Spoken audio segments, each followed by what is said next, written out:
Building a real estate photography business can be super overwhelming, especially if you're starting with zero experience in photography or business. In this video, I talk with Aaron Bradley, who's only been in the game for 2 years, but he's already doing 140 shoots per month. In this video, we're going to talk about how he was able to grow so fast, what mistakes he made, and if he was to start all over, how he would do it differently. Stick around to learn more and hear about Aaron's story. Aaron, it's great to have you on this call with us. It's been a while since we talked. Give me a quick life update, man. Like, how's everything been going? And what's been going on? Yeah, absolutely, man. Thanks for having me. So a lot's changed since the last time we connected. Just a lot of fast growth. We've had our two biggest months the last 2 months. Going into slow season now. But it's been busy, and busy's good, right? Yeah, we've talked for a little bit now. You've been with Tonimo for maybe about a year or so, but dude, you're a young guy. You're 25 years old. You're killing it now. How did you learn to do business? A lot of people think like they need to go to business school. They need to learn business before they can do it. What's your thoughts on that? So I don't think a formal education is necessary. Does it help? Yeah, of course. But school isn't for everyone, right? I think it goes more along the lines of like going out and doing it, like failing forward, right? Yeah. Like learning about it. Obviously, when you learn about it, you're not going to be perfect. You're going to make mistakes, but learning to love the fail, right? Yeah. Fail and then learn from it and then move Yes. on. You can't learn to swim from a textbook. You got to Exactly. jump into the pool. You can't learn to sell from a class, you know? Yeah. Yeah. Yeah. So what advice would you give to young guys that are still in school or, considering school? If they want to become an entrepreneur, what other advice would you give them? That's really all my advice on that is just to do it, right? A Yeah. lot of people try to create business plans and they try to get their ducks in a row before they even start. That's not what entrepreneurship is about, right? It's just about getting your hands dirty and jumping straight into it and learning as Nice. you go.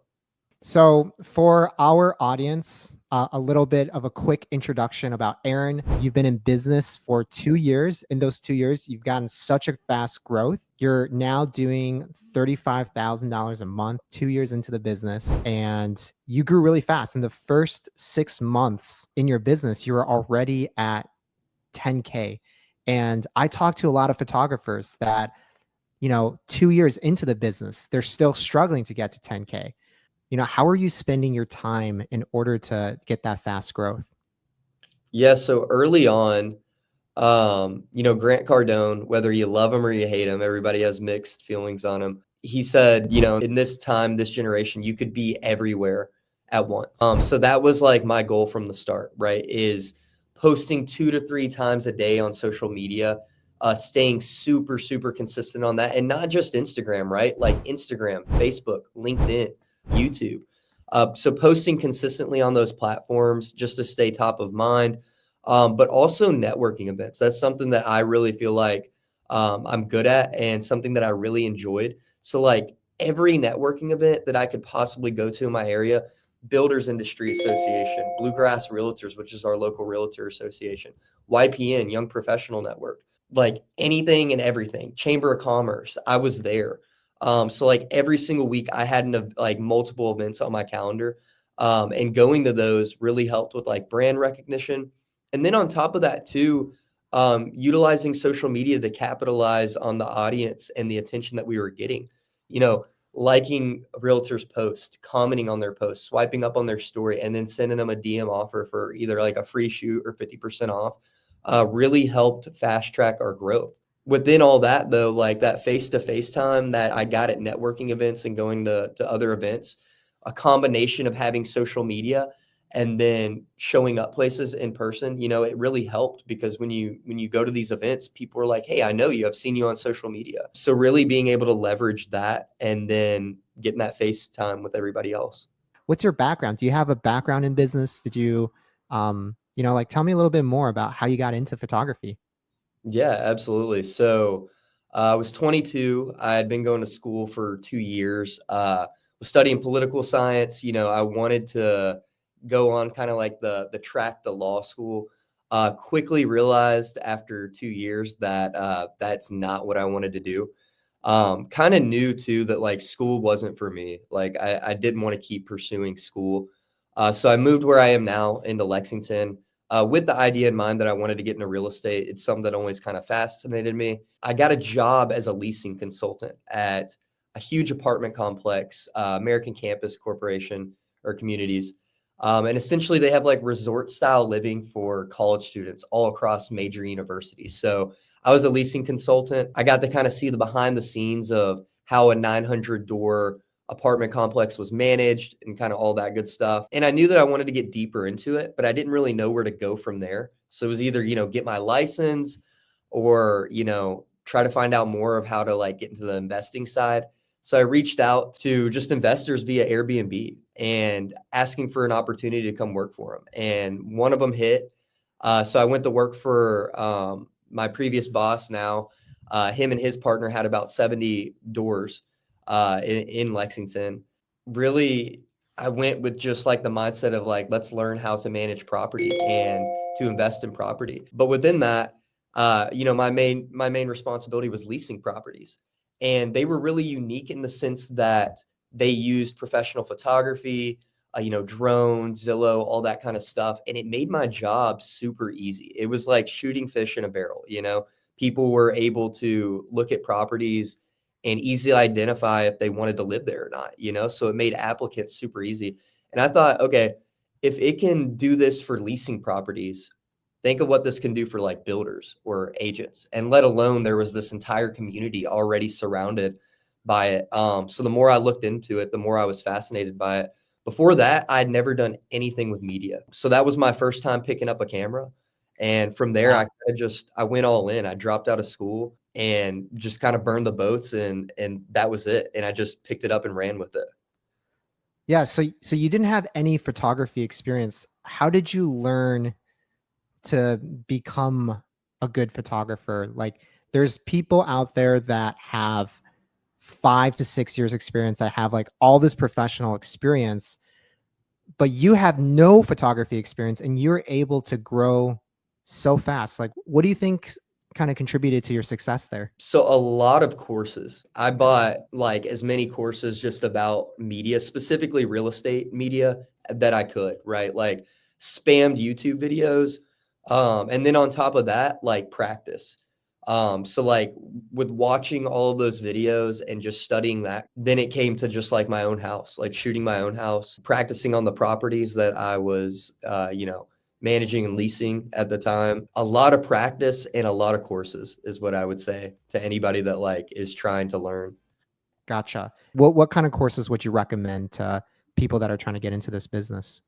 Yeah, absolutely. So there's one in particular, Eli Jones Community Real Estate Photographer Pro. That one shows you how to do, photo, video, floor plan, 3D tours, all that good stuff. But it also teaches you a lot about the business, right? Hmm. And just like the mindset going into it, and crunching the numbers.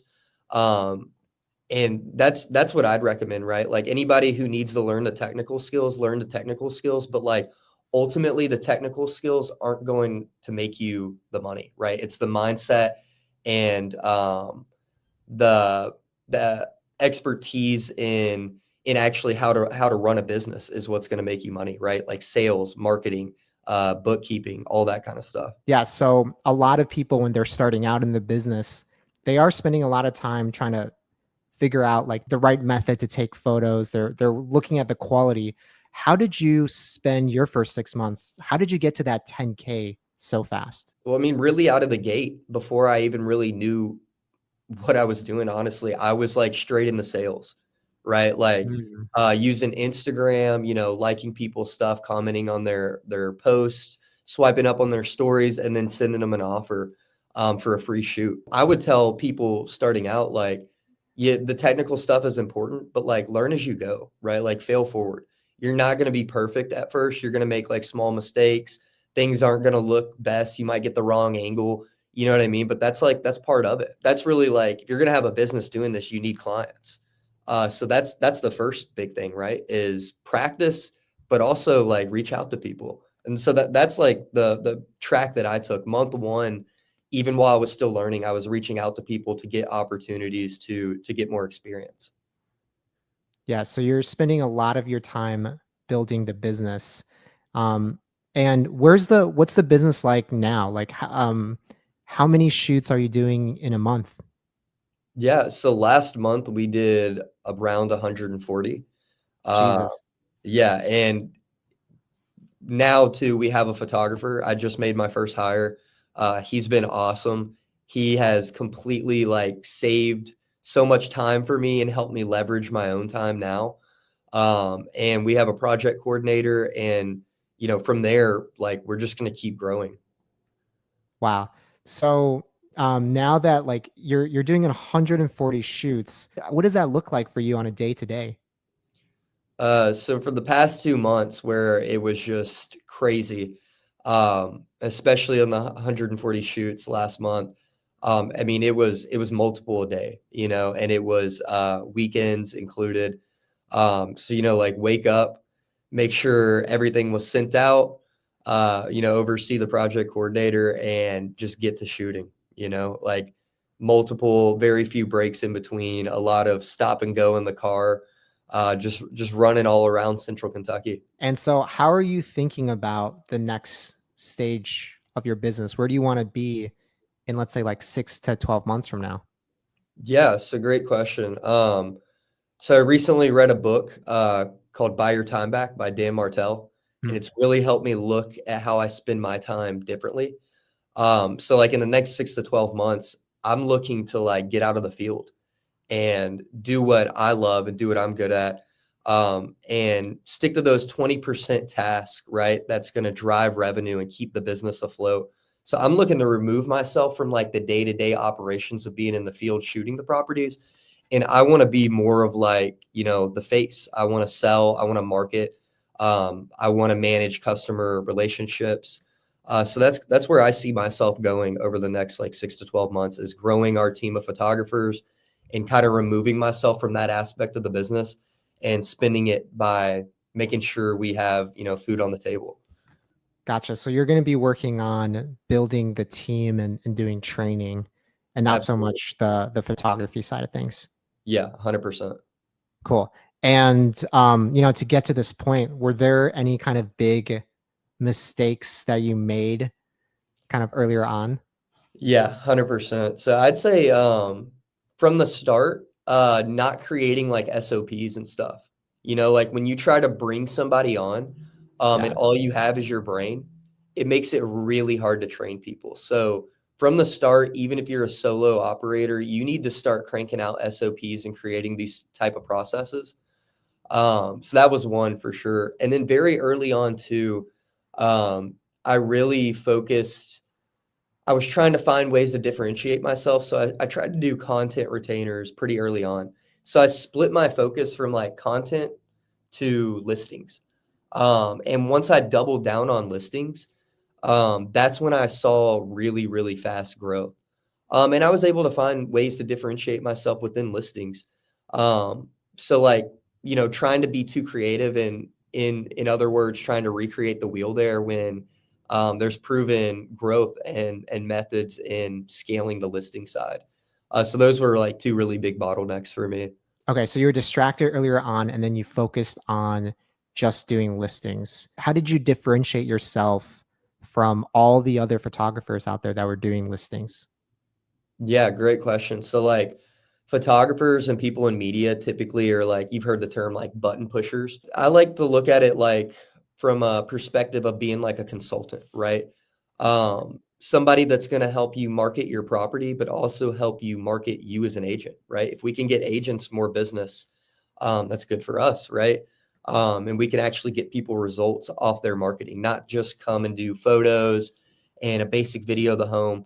So one of the big things that I differentiated myself with is getting agents on camera. Like we really pushed, even though it wasn't like the content side, on the listing side, we were really, anytime we did a video, we were like, hey, have you ever been on camera before? Because anytime an agent has a listing, especially if they're listing heavy, right? They have an opportunity to get in front of their sphere, to get in front of potential prospects and clients. So that was something that we really pushed and that we still push, that really helped differentiate us in our market. So, out of the 40-hour work week that you have, how did you have time to do all those sales and marketing? How much of that time did you spend on that versus, learning to get better at photography or video and also doing your own editing? Yeah, so I'd say, like I spent 90% of my time with sales and marketing and probably about 10% on learning how to do photography. And then when it comes to editing, we outsource that from day one. Like I Mhm. went in the hole starting my business just from outsourcing editing. Like my team, like we don't own an Adobe subscription. And I've never edited a day in my life and I never will because that's a complete waste of your time if you're starting a media business and you want to grow quick. Imagine shooting 6 listings a day and then having to come home and edit 6 different photos and then 6 different videos. It just doesn't work. So that allowed me from the start to free up my time and to be able to hit those events. And typically those events were like after hour events. So you shoot all day, you submit to the editors, and then you go hit those events. There's a lot of photographers that I talk to that are afraid to outsource their editing because they think that, it's tough to find editors that can do the editing as well as they can.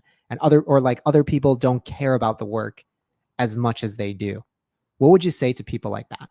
I'd say they're looking at it the wrong way. At the end of the day, you can find other people that can do just as good of a job as you, right? Like if you found somebody that is their main responsibility is editing, they can do a way better job than you can, right? Versus splitting your focus different ways. How important do you feel the quality of the photos are? Because I've heard mixed opinions. Some people think agents care about the quality. Some people say they can't tell the difference. Where do you operate on that? Like what's your opinion about that? I definitely think the quality matters Yeah. to a certain extent. But I think where the problem lies is people try to be perfectionist, right? Like I've heard of companies that just do JPEG. They don't even shoot RAW because the realtors don't know the difference. Quality matters, but at the same time, there's a saying in our industry, get enough and move on, right? Mm. Um, I think ultimately you do something that's good enough, you do 3 to 5 brackets and you find a really good editor, your composition is good, it's gonna be good enough, right? And so once you hit that quality level, what what keeps the agents keep coming back to you versus going to someone that's like, agents saying like, hey, I know a guy that can do this, but $20 cheaper. So 2 words, right? Customer service. Having that online order form for ease of booking, an order dashboard where they can keep all of their media in one place. How you are at the shoot, how you interact with the seller, how you interact with the agent, right? Being charismatic, cracking jokes, being genuinely interested in connecting with people, and having systems in place, quick delivery time, calling people before the order to confirm all the details, and calling them afterwards to make sure that everything came out great and they were able to access everything. It all plays a major role, and if you could provide that value up front, you won't have people trying to shop you on price. Awesome. That's awesome to hear because I think a lot of photographers they focus on the photos, that product, and they Mhm. don't see that like all this other stuff is part of the product as well. Right. Aaron, it's been amazing to hear about your story and see how fast you've grown. Thank you so much for joining us on this interview, and I hope as we see your growth, we'll be able to do another one of these and check in to see how things have changed. Absolutely, man. Thanks for having me. All right, thanks, Aaron. Take care. All right, you too, man. See ya.